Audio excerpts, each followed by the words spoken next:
جس میں لوگوں کی خیر خواہی، انسانیت کی بھلائی پیش نظر نہ ہو، مقصد صرف یہ ہو کہ بھائی اس کی زندگی سیٹل ہو جائے، تو ایسے علوم کو کبھی بھی دوسروں کے لیے خیر خواہی کا ذریعہ نہیں بنایا جا سکتا۔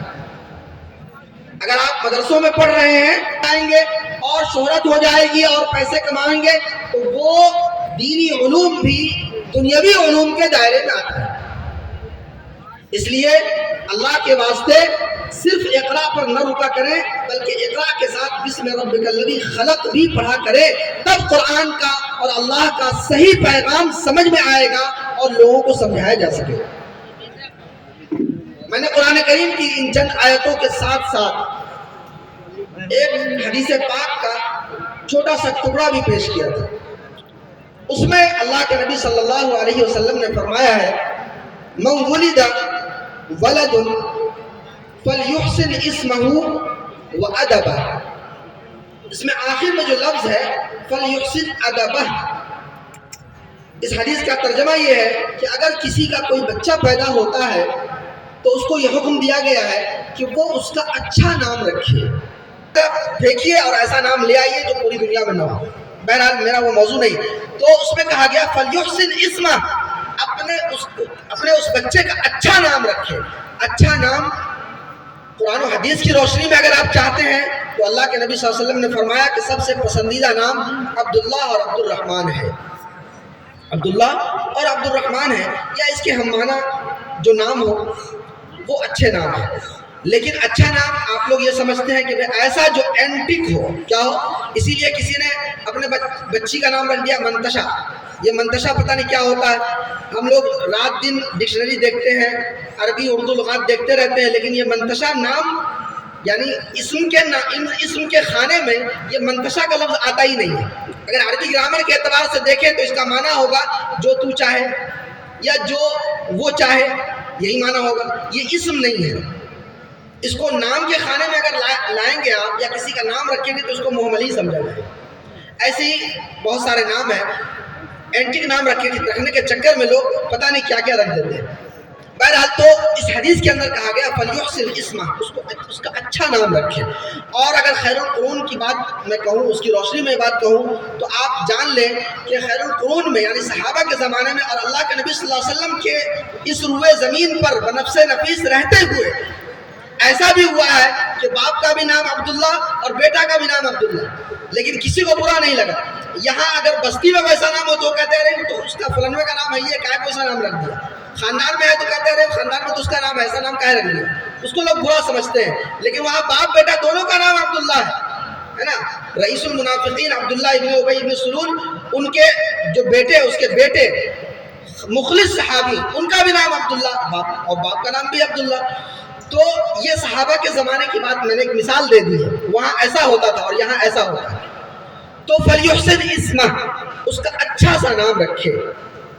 اور اس کے بعد کہا گیا ادبہ و ادبہ، یعنی فلیحسن ادبہ، اس کی اچھی تربیت کرے، اس کو اچھا ادب سکھائے، اچھا ادب سکھائے۔ یہ ادب جو ہے یہی میرا موضوع سخن ہے، تعلیمی بیداری سے اس کا تعلق ہے۔ کیا تعلق ہے؟ تعلق یہ ہے کہ ہم اس کو پڑھا دیں، چاہے کہیں بھی پڑھا دیں، اور اس کے بعد وہ اچھا بن جائے گا، ایسا نہیں ہے۔ قرآن کریم کی روشنی میں اگر آپ دیکھیں تو وَيَتْلُو عَلَيْهِمْ آیاتہ کے ساتھ وَيُزَكِّيهِمْ بھی آتا ہے، اور سامنے میں بچہ کھڑا کہ تزکیہ بھی کرتے ہیں، یعنی دل کی صفائی اور تربیت بھی کرتے ہیں۔ تو تعلیم، کوئی بھی تعلیم ہو، چاہے آپ دنیاوی تعلیم لے لیں یا دینی تعلیم لے لیں، اگر اس کے ساتھ تربیت نہیں ہے تو وہ تعلیم ناقص ہے، وہ تعلیم ناقص ہے۔ اگر کسی مدرسے میں صرف قرآن و حدیث کے حروف، کالے کالے حروف پڑھائے جاتے ہیں اور بچوں کی تربیت نہیں کی جاتی ہے تو وہ دین کا مکمل علم نہیں ہے، وہ ناقص ہے۔ لیکن اگر کسی اسکول میں ہی فرض کر لیجئے، ایسا تو بہت کم شاذ و نادر ہوگا، لیکن فرض کر لیجئے کہ اگر اسکول کی تعلیم دی جاتی ہے اور انسانیت کی بھلائی کے لیے وہاں تربیت بھی ان کی جاتی ہے تو وہ بھی دینی تعلیم کے دائرے میں آ سکتا ہے۔ اس لیے تعلیم کے ساتھ تربیت بھی ضروری ہے، تربیت بھی ضروری ہے۔ یہ پوائنٹ میں نے اس لیے رکھا ہے، کیوں؟ اس لیے کہ آج کل ہم کیا کرتے ہیں، نہ ماں کے پاس ٹائم ہے بچوں کی تربیت کے لیے، نہ باپ کے پاس ٹائم ہے۔ باپ گیا کمانے کے لیے اور ماں کیا کرتی ہے؟ ماں بھی آج کل کمانے جاتی ہے، اور بہت زیادہ کمانے نہیں گئی تو کم سے کم موبائل لے کے بیٹھ گئی، موبائل لے کر بیٹھ گئی اور بچوں کو بھیج دیا اسکول میں، اسکول کے حوالے کر دیا۔ تو اسکول کے ٹیچر حضرات اس کو تعلیم تو دے دیتے ہیں لیکن اس کی تربیت نہیں ہو پاتی ہے، تربیت نہیں ہو پاتی ہے۔ اسی لیے وہ بچہ ڈگری لے کر بڑا تو ہو جاتا ہے لیکن اس کی تربیت نہ ہونے کی وجہ سے بڑے ہو کر اپنے ماں باپ کا بھلا کرنے کے بجائے ان کے لیے سردرد بن جاتا ہے۔ کیا بن جاتا ہے؟ سر درد بن جاتا ہے۔ آج 99% گارجین حضرات کی یہ شکایت ہے کہ بچے ہماری بات نہیں مانتے۔ کیوں؟ اس لیے کہ ان کی تربیت ہی نہیں ہوئی ہے۔ آپ نے ان کی تعلیم کی فکر تو کی ہے لیکن تربیت کی فکر نہیں کی ہے۔ آپ نے تعلیم تو اس کو اتنی دے دی کہ وہ کسی کو پڑھا سکتا ہے، بلکہ میں کہوں کہ انگریزی تو اتنی پڑھا دی کہ انگریزوں کو بھی پڑھا سکتا ہے، لیکن اس کی تربیت ایسی نہیں ہو سکی کہ وہ اپنے ماں باپ کی قدر کر سکے، ان کے حقوق کو پہچان سکے۔ اسی لیے وہ تعلیم ناقص ہے، وہ کسی کے کام کا نہیں، وہ اپنا بھی بھلا نہیں کرتا۔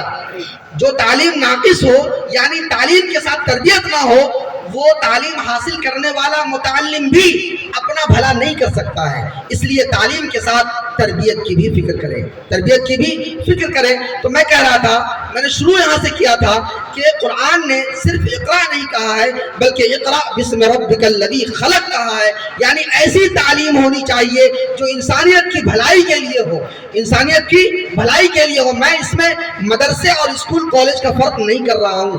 ایسی تعلیم ہو جو انسانیت کی بھلائی کے لیے ہو۔ ایسا نہ ہو کہ ایسا علم آپ اس کو سکھا دیں کہ پہلے سے ہی وہ اپنے ذہن میں یہ بٹھا لے کہ فلاں ڈگری لے کر مجھے فلاں عہدے پر جانا ہے اور وہاں زیادہ کمائی ہوگی، اور ٹیبل کے اوپر سے بھی اور ٹیبل کے نیچے سے بھی کمائی ہوگی۔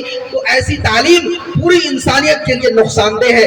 اس لیے ہمیں تمام گارجین حضرات کو فکر کرنی چاہیے تعلیم کے ساتھ ساتھ کہ بچے کی تربیت بھی ہو رہی ہے یا نہیں ہو رہی ہے۔ اپنے گارجین حضرات کو چاہیے کہ اپنے بچوں کو وقت دیں اور ان کے لیے ذرا ان پر نگرانی کریں کہ ان کی تربیت کیسی ہو رہی ہے، صحیح تربیت ہو رہی ہے یا غلط تربیت ہو رہی ہے۔ یہ جلسہ، میں چند باتیں کہہ کر اپنی بات ختم کرتا ہوں۔ یہ جلسہ ایک مدرسے کی زیر نگرانی ہو رہا ہے، مدرسے کے زیر نگرانی ہو رہا ہے۔ اس لیے میں یہ آپ سے عرض کرتا ہوں، آخری بات خلاصے کے طور پر، کہ اپنے بچوں کو ٹھیک ہے اسکول میں پڑھائیں، کالجوں میں پڑھائیں، لیکن اللہ کے واسطے سب سے پہلے اس کے مومن بننے کی فکر کریں، اس کے مومن بننے کی فکر کریں۔ اس لیے کہ اگر آپ نے شروع میں اس کو مومن بنایا، مطلب یہ ہے